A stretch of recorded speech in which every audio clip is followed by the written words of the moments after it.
First topic today is going to be our review of a game that came out last year called Inscryption. Jason, have you heard of this game? Never. Never, ever? Never, ever? Whenever, is this one of your story games? No. Whenever you said it, I was picturing, what's that one you played that was like a movie? Oh, that's probably, well, hang on a minute. Life is Strange? No.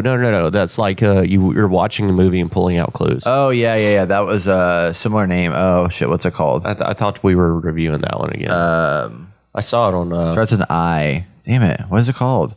Why am I blanking on the name? I'll look while you give your spiel on whatchamacallit. I should know the name of that. It's Sam Barlow. Sam Barlow. Immortality. That's what it is. I was about to get on our podcast. I was like, I knew it was an I. Yeah. So is it similar? Not even close. Okay, cool. Completely different. But it is so it is similar in the sense that it's weird. Pull up some footage. It's weird as shit, right? Yeah. Okay, so what's going on with the Inscryption? So this is a game that I heard about last year, and I never picked it up because it just so many other games got in my way, kind of deal. So I finally was like, I was playing. What was I playing that led me to this game? I thought you already talked about this game. No, it's the card game. Yeah, well, I talked to you about it, but I was like, I'm going to talk about it on the podcast. Oh, that was after the podcast that you showed me. Yeah. Okay, never mind. My bad. So there was I was playing a game. What was I playing? I think I was playing, Hi-Fi Rush. Hi-Fi Rush is a reason why I started this game. Because I wasn't having a good time with Hi-Fi Rush. It was fine, but I was just like, I was feeling like it was just something I've played before, kind of, the gameplay wasn't very exciting. So I was like, I'm going to pull up Inscryption because I knew that game was really weird. So I pulled it up, and then I kind of got sucked in. I'm like 9 hours in this game right now. I haven't beat it yet, but I've been like powering through this thing real fast. Okay. So the way Inscryption is set up is it's ultimately, so it starts out, you're in this room with this guy. You eventually find out his name's Leshy, and he's this like beast dude that's really, really weird. And he's forcing you to play a card game.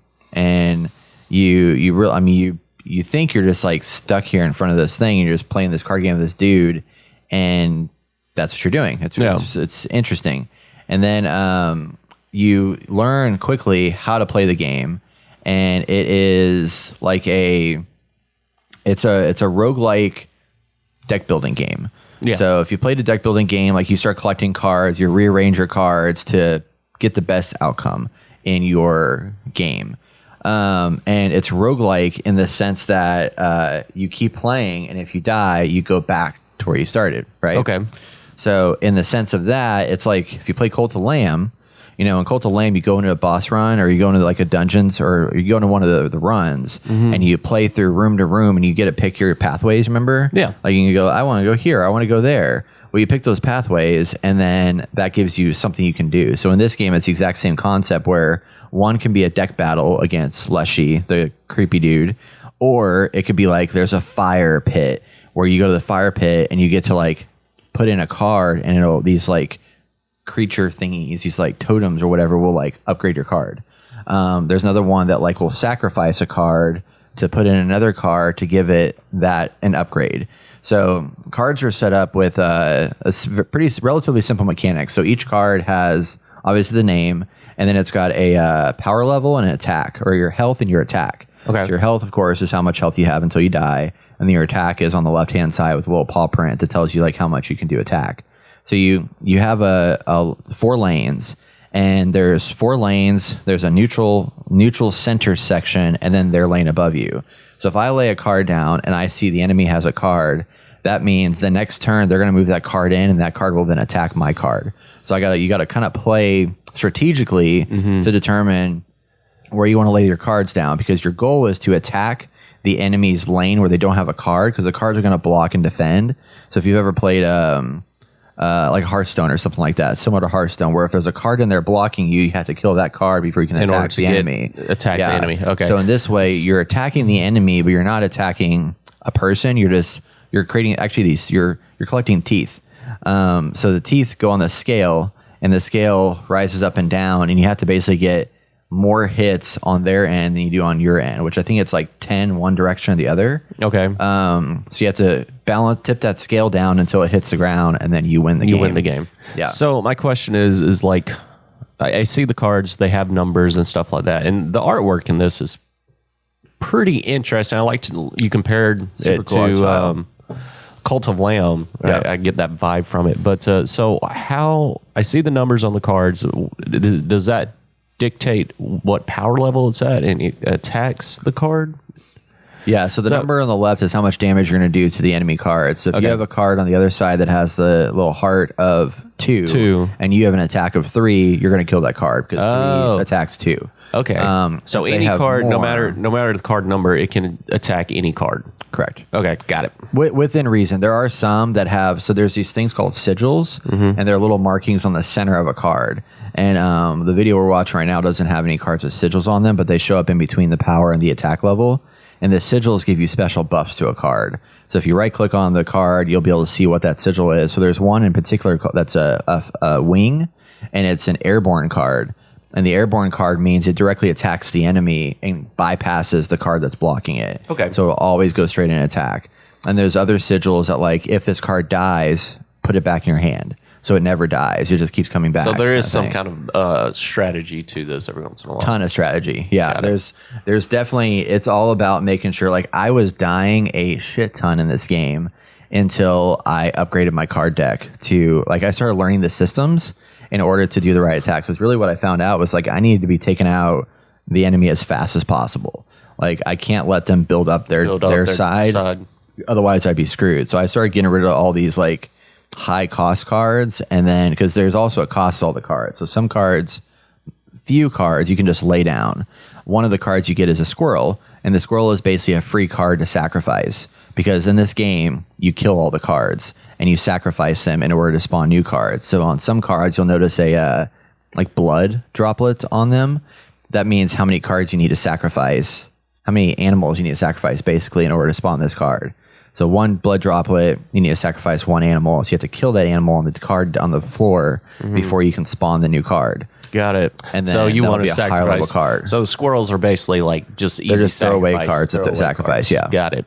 they're just a free, because every round you draw from the deck. You have 2 decks you can draw from. One is your deck, your actual deck you've built, and the other is your squirrel deck.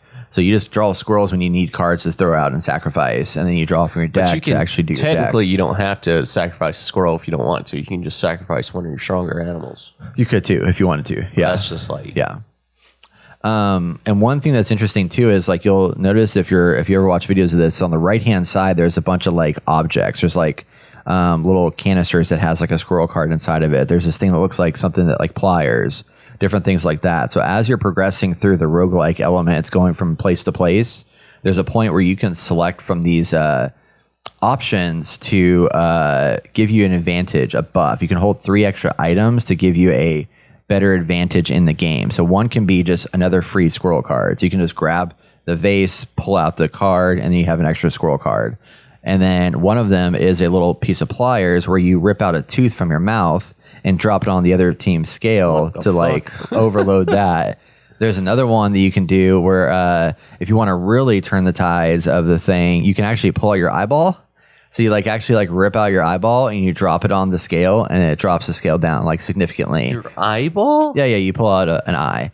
And then the guy you're playing against will, at the end of the game, if you beat against him, he'll give you like a box of new eyes to put in your eye in your face. What the fuck? One of those eyeballs actually gives you a gameplay advantage, which is interesting. But that's the main gameplay loop of this. And then so you put your cards down. When you're done with your turn, you tap the little bell on the table, and then that'll do your attack. And then they go and attack, and you just go back and forth until one wins. And that's generally the loop of the game throughout the entire game. However, what's really different about this is it's not just a deck building card game. One thing you learn as you're playing through the game, you have these little eyeballs that are staring at you that are playing against you. You eventually realize that you can actually move away from the table and you can walk around inside of this room. Well, so it's, you'll see. It's crazy. You'll see. So as you're walking around, it's a 3D game, and you're you're literally locked up in a room. And you're like, oh shit, I'm playing a card game with this guy. Yes, but there's more to this story. Because when you get up, he's like, whoa, what are you doing? Why are you leaving the table? And you start walking around, and you can walk up, it's like a cuckoo clock on the wall. Or there's this case with like a bunch of locks on it that you need to get a key for, or there's a bunch of different objects, and over time you learn that these things are like puzzles. Yeah, puzzles. That if you unlock them, will give you more cards to enhance your deck. And then you're also like, you're just locked in. The other thing that's really interesting is there's a part in this game where if you die, you are taken outside of the room. You're pushed outside of the room because you see in this room there's like a big door, and you're like, this door is weird. There's like light coming through. There's a lot of noise in there. What's going on in this room? You don't know what's going on in the room yet. But eventually when you die, you get pushed through that room, and you're lying there, and this Leshy character comes out and snaps a photo of you. And then he says, okay, now pick your death card. You're about to die, but you can come back as a card.